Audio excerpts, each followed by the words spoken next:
আসসালামু আলাইকুম। শুরুতেই শিরোনাম। ইসরায়েলকে তিরস্কার যুক্তরাষ্ট্র। শক্তিশালী প্রতিদ্বন্দ্বী হয়ে ফিরছেন ট্রাম্প। গাজায় কবরস্থানে বোমা হামলা, লাশ ছিটকে বাইরে। ইরানে এখন 7টি পরমাণু বোমা তৈরির সক্ষমতা রয়েছে। পরমাণু বোমার পরীক্ষা চালাবে ইরান, বলছে যুক্তরাষ্ট্রে। এবার বিস্তারিত। ইসরায়েলকে তিরস্কার করে গাজায় যুদ্ধবিরতির এক বিরল আহ্বান জানিয়েছেন মার্কিন ভাইস প্রেসিডেন্ট কমলা হ্যারিস। গাজায় ইসরায়েলের চরম বর্বরতা নিয়ে যুক্তরাষ্ট্র অনেকটা মুখে কুলুপ এঁটে আছে। হ্যারিসের এই বক্তব্য এখন পর্যন্ত ইসরায়েলের বিষয়ে মার্কিন সরকারের কোনো ঊর্ধ্বতন নেতার সবথেকে কঠোর মন্তব্য। এ খবর দিয়েছে আল জাজিরা। রোববার কমলা হ্যারিস বলেছেন, গাজায় ব্যাপক দুর্ভোগের প্রেক্ষিতে কমপক্ষে পরবর্তী 6 সপ্তাহের জন্য যুদ্ধবিরতি হওয়া উচিত। বর্তমানে বিষয়টি আলোচনার টেবিলে রয়েছে। এই যুদ্ধবিরতির কারণে জিম্মিদের বের করে আনা হবে এবং গাজায় উল্লেখযোগ্য পরিমাণে সাহায্য পাঠানো হবে। তিনি গাজাবাসীর কষ্ট লাঘবে ইসরায়েলকে আরও ব্যবস্থা নেয়ার অনুরোধ করেছেন। আলাবামার সেলমাতে তিনি বলেন, গাজার মানুষ ক্ষুধার্ত, পরিস্থিতি অমানবিক। গাজায় সহায়তা পাঠানোর জন্য ইসরায়েল সরকারকে অবশ্যই আরও পদক্ষেপ গ্রহণ করতে হবে। অজুহাত দেখালে চলবে না। গত বৃহস্পতিবার ত্রাণ নেওয়ার সময় ইসরায়েলের হামলায় শতাধিক ফিলিস্তিনি নিহত হয়েছেন। সেই ঘটনার কথাও উল্লেখ করেন হ্যারিস। বলেন, অনেক নিরপরাধ ফিলিস্তিনি নিহত হয়েছে। আমাদের হৃদয় সেই ভয়াবহ ট্র্যাজেডিতে হতাহতের জন্য কাঁদছে। পাশাপাশি যুদ্ধবিরতিতে রাজি হতে ফিলিস্তিনি স্বাধীনতাকামী গোষ্ঠী হামাসের প্রতিও আহ্বান জানিয়েছেন। এদিকে যুদ্ধবিরতি নিয়ে সর্বশেষ পর্বের আলোচনার জন্য হামাসের একটি প্রতিনিধি দল রোববার মিশরের রাজধানী কায়রোতে পৌঁছেছে। কিন্তু তারপর থেকে আলোচনায় আর কোনো অগ্রগতি হয়েছে কিনা তা পরিষ্কার হয়নি। জানা গেছে, যেসব জিম্মিরা এখনও জীবিত আছে তাদের নামের পূর্ণ তালিকা দাবি করেছিল ইসরায়েল, কিন্তু হামাস তা প্রত্যাখ্যান করলে ইসরায়েল যুদ্ধবিরতি আলোচনা বর্জন করেছিল। রমজানের আগে একটি সামরিক যুদ্ধবিরতি শুরুর জন্য চাপ দিচ্ছে ওয়াশিংটন। ইসরায়েল চুক্তির কাঠামোর বিষয়ে সম্মত হয়েছে বলে শনিবার এক মার্কিন কর্মকর্তা জানিয়েছেন। দুপক্ষ সম্মত হলে 5 মাস ধরে চলা গাজা যুদ্ধে প্রথমবারের মতো কার্যকর একটি সাময়িক যুদ্ধবিরতি হওয়ার সম্ভাবনা আছে। এর আগে নভেম্বরে যুদ্ধে শুধু সপ্তাহব্যাপী একটি বিরতি দেওয়া হয়েছিল। মামলা আদালতে ছোটাছুটির মধ্যেও যুক্তরাষ্ট্রের প্রেসিডেন্ট পদে রিপাবলিকান পার্টির মনোনয়ন দৌড়ে ভালোভাবেই এগিয়ে রয়েছেন সাবেক প্রেসিডেন্ট ডোনাল্ড ট্রাম্প। সর্বশেষ তিনি মিসৌরি, মিশিগান ও আইডাহো অঙ্গরাজ্যে দলীয় ককাসে জিতেছেন। আগামীকাল মঙ্গলবার সুপার টিউজডে নামের ভোটে 15টি অঙ্গরাজ্যের ভোটাররা ডেমোক্রেটিক ও রিপাবলিকান পার্টির প্রার্থী বেছে নেওয়ার জন্য ভোট দেবেন। বিভিন্ন জরিপে বলা হয়েছে, এসব রাজ্যের প্রাইমারিতে ট্রাম্পের একমাত্র প্রতিদ্বন্দ্বী নিকি হ্যালের একটিতেও জয় পাওয়ার তেমন কোনো সম্ভাবনা নেই। ফলে আগামী জুলাইতে রিপাবলিকান দলীয় কনভেনশনে মনোনীত প্রার্থী হিসেবে ট্রাম্পের নাম ঘোষণা এখন আনুষ্ঠানিকতা মাত্র। সংশ্লিষ্টদের মতে 2020 সালে প্রেসিডেন্ট নির্বাচনের রিম্যাচ হিসেবে আগামী নভেম্বরে বর্তমান প্রেসিডেন্ট জো বাইডেনের মুখোমুখি হবেন ট্রাম্প। এর মধ্যেই তিনি নিজের জয়ের ব্যাপারে আত্মবিশ্বাসী হয়ে হুঁশিয়ারি দিয়েছেন প্রেসিডেন্ট জো বাইডেনকে। ট্রাম্প বলেছেন, আসছে নভেম্বরে জো বাইডেনের চোখে চোখ রেখে বলবো, Biden, you are fired, get out, get out. আবারও ট্রাম্পের প্রেসিডেন্ট পদে মনোনয়ন পাওয়া নিয়ে ব্যাপক সন্দেহ ছিল খোদ রিপাবলিকান দলের মধ্যে, কারণ এই দৌড়ে সাবেক মার্কিন প্রেসিডেন্টের সামনে প্রতিবন্ধকতাও নেহায়েত কম নয়। সম্প্রতি তাকে প্রায় $35 কোটি জরিমানা করেছেন দেশটির একজন বিচারক। তবে সুদসহ এই অঙ্ক দাঁড়াতে পারে $45 কোটি। সম্পত্তির মূল্য সম্পর্কে মিথ্যা তথ্য দেওয়ার অভিযোগে নিউ ইয়র্ক অঙ্গরাজ্যের তহবিলে এই জরিমানা দিতে হবে তাকে। নিউ ইয়র্কের কোনো ব্যাংক থেকে পরবর্তী 3 বছরের জন্য ঋণ নেওয়ার বিষয়ে তার উপর নিষেধাজ্ঞাও জারি করেছেন বিচারক। পাশাপাশি ট্রাম্প তার কোম্পানির পরিচালক থাকতে পারবেন না বলে আদেশ দেওয়া হয়েছে। এই রায়কে রাজনৈতিক উদ্দেশ্য প্রণোদিত দাবি করে সাবেক মার্কিন প্রেসিডেন্ট জানিয়েছেন তিনি এই রায়ের বিরুদ্ধে আপিল করবেন। এই জরিমানা বাদেও একটি মানহানির মামলায় লেখক ই জন ক্যারলকে প্রায় $8.5 কোটি জরিমানা দেওয়ার কথা রয়েছে ট্রাম্পের।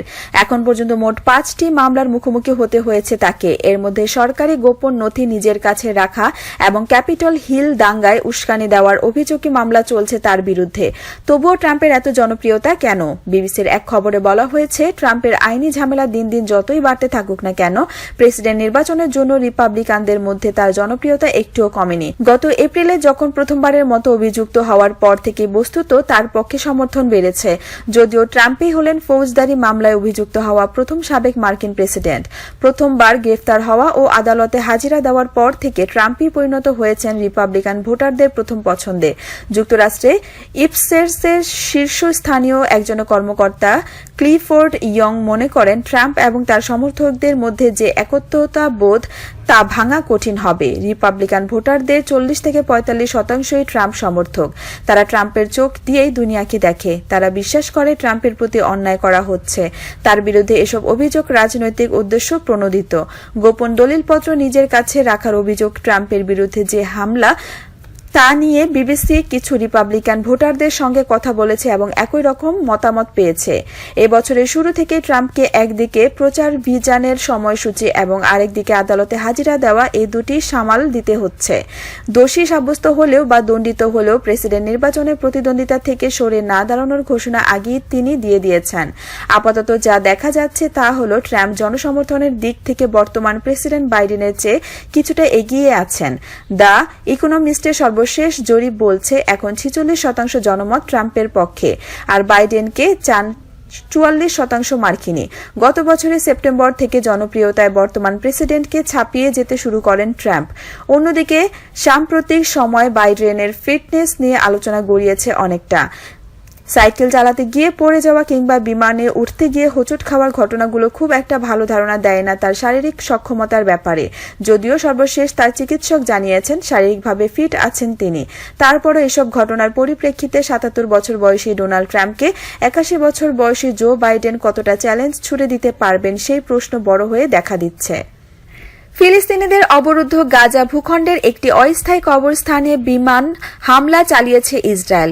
ভূখণ্ডটির উত্তরাঞ্চলে অবস্থিত জাবালিয়া শরণার্থী শিবিরের বাসিন্দারা এই কবরস্থানটি তৈরি করেছিলেন। হামলায় নিহত অনেকের মরদেহ কবর থেকে ছিটকে বেরিয়ে আসে, খবর বার্তা সংস্থা আনাদুলুর। উত্তর গাজা উপত্যকার সিভিল ডিফেন্সের পরিচালক আহমেদ আল কাহলোদ বলেছেন, ইসরায়েলি সেনাবাহিনী একটি গণকবরে বোমা বর্ষণ করেছেন, যেখানে কয়েকশো শহীদের লাশ দাফন করা হয়েছিল। ইসরায়েলি হামলায় নিহত এসব মানুষকে সম্প্রতি সমাহিত করা হয়েছিল। বোমা হামলার ফলে কবরস্থান ধ্বংস হয়ে যায় এবং এতে করে মাটির নিচ থেকে অনেক মৃতদেহ প্রকাশ্যে চলে আসে। বেসামরিক প্রতিরক্ষা দলগুলো বাইরে চলে আসা মৃতদেহগুলোকে পুনরায় সমাধিস্থ করার জন্য কাজ করছে। আনাদুলু বলছে, গত বছরের 7 অক্টোবর গাজা উপত্যকায় ইসরায়েলের আগ্রাসন শুরু হওয়ার পর থেকে অবরুদ্ধ এই ভূখণ্ডের সকল গভর্নরেটর বাসিন্দারা আবাসিক এলাকা, বাড়ির আঙিনা এবং খেলার মাঠ সহ বিভিন্ন স্থানে অস্থায়ী যৌথ এবং পৃথক কবর স্থাপনের পথ অবলম্বন করেছে। বেসামরিক লোকদের ওপর ঘন ঘন হামলা করা ছাড়াও রাস্তা বন্ধ রাখা এবং ইসরায়েলি সেনাবাহিনীর অবকাঠামো ধ্বংসের কারণে নিয়মিত কবরস্থানে প্রবেশ করা অসম্ভব বলে অস্থায়ী এসব কবরস্থানে লাশ দাফন করে আসছে ফিলিস্তিনিরা। এছাড়া যুদ্ধের শুরু থেকেই সামরিক যানবাহন প্রবেশ করতে পারে এমন এলাকায় কবর খনন এবং সেগুলোতে হামলা করেই চলেছে ইসরায়েলি সেনাবাহিনী।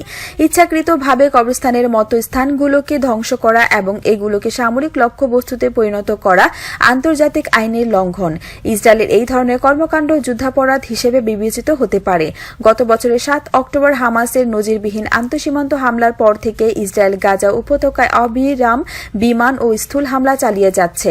ইসরায়েলি এই হামলায় হাসপাতাল, স্কুল, শরণার্থী শিবির, মসজিদ, গির্জা সহ হাজার হাজার ভবন ক্ষতিগ্রস্ত বা ধ্বংস হয়ে গেছে।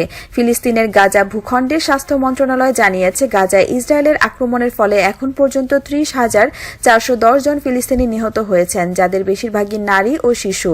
এছাড়া আহত হয়েছেন আরও 71,700 জন। এ বছরের শেষের দিকে পরমাণু বোমার পরীক্ষা চালাতে পারে ইরান। যুক্তরাষ্ট্রের নিরাপত্তা পরিষদের সাবেক এক কর্মকর্তা এই দাবি করেছেন। তিনি জানান, এ বছর এক বা একাধিক পরমাণু বোমার পরীক্ষা চালাবে ইরান। এই খবর দিয়েছে ফক্স।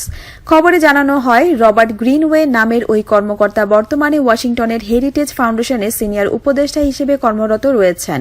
ফক্স নিউজের লাইফ, লিবার্টি অ্যান্ড লেভিন অনুষ্ঠানে যোগ দিয়ে তিনি বলেন, বাইডেন প্রশাসন ইরানের বিরুদ্ধে যথেষ্ট নিষেধাজ্ঞা আরোপ করছে না। এই সুযোগে ইরানের রাইসি প্রশাসন তাদের পরমাণু বোমা তৈরির উদ্দেশ্যের দিকে এগিয়ে যাচ্ছে। গ্রিনওয়ে বলেন, ইরান সফলতা থেকে মাত্র এক চুল দূরে রয়েছে। তার সঙ্গে সম্মতি প্রকাশ করেন অনুষ্ঠানের হোস্ট মার্ক লেভিন। তিনি বলেন, তিনি বলেন, এ নিয়ে গণমাধ্যম ও কেন্দ্রীয় কর্মকর্তাদের মধ্যে উদ্বেগ জাগ্রত হওয়া উচিত। তিনি আরও উল্লেখ করেন যে ইরানের এখন 7টি পরমাণু বোমা তৈরির সক্ষমতা রয়েছে। এখন এই বোমা কি করে আইসিবিএম এর মাথায় বসিয়ে নিক্ষেপ করা যায় তার ওপর তাদের সফলতা নির্ভর করছে। লেভিন বলেন, একদিন আমরা হঠাৎ জেগে উঠব আর বলবো, হায় হায়, ইরানের দেখি 7টি পরমাণু বোমা আছে, কিন্তু এ নিয়ে হোয়াইট হাউস থেকে আমি কিছু শুনতে পাচ্ছি না। সেখানে কাজ করেন কোট আনকোট অ্যাডমিরাল জন কির্বি। তার উচিত মার্কিন জনগণকে জানানো আসলে তাদের সামনে কি অপেক্ষা করছে। গ্রিনওয়ে বললেন, কিছু বিশ্লেষক মনে করেন যে ইরান এরই মধ্যে এই পরমাণু বোমা দিয়ে কিভাবে ইসরায়েল সহ ইউরোপে আঘাত হানা যায় তা নিয়ে কাজ করছে। উত্তর কোরিয়ার কোনো মিসাইল দিয়ে ইরান এই পরমাণু